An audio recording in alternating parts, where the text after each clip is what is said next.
यह दुनिया का सबसे खतरनाक और तेजी से फैलने वाला वायरस था। जैसे ही यह ताज़ा खून के संपर्क में आता, ये पागलों की तरह बढ़ने लगता। 1 से 2, 2 से 4, 4 से 8, कुछ ही पलों में इसकी संख्या अनगिनत हो जाती। ये वायरस न केवल लगातार खुद को बढ़ा सकता था, बल्कि कुछ ही सेकंड में पूरे खून को निगलने की क्षमता रखता था। जब वैज्ञानिकों ने देखा कि वायरस कंटेनर से बाहर निकलने वाला है, तो डॉक्टर ने तुरंत अपनी नई बनाई गई आणविक फ्रीजिंग दवा, मॉलिक्यूलर फ्रीजिंग एजेंट, निकाली और कंटेनर पर छिड़काव कर दिया।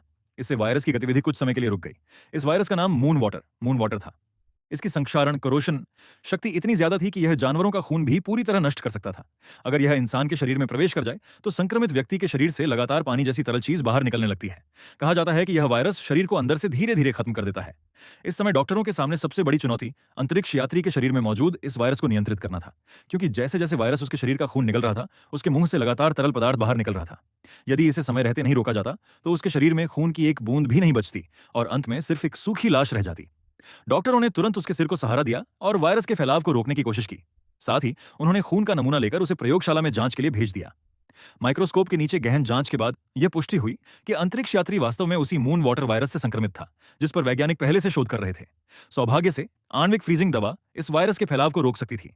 इसलिए डॉक्टरों ने तुरंत इसकी उचित मात्रा एक इंजेक्शन के जरिए अंतरिक्ष यात्री की बांह में पहुंचा दी। कुछ ही देर में असर दिखाई देने लगा। वायरस की गतिविधि धीरे धीरे कम हो गई और उसका फैलाव रुक गया। आखिरकार डॉक्टरों की मेहनत सफल हुई और अंतरिक्ष यात्री की जान बच गई।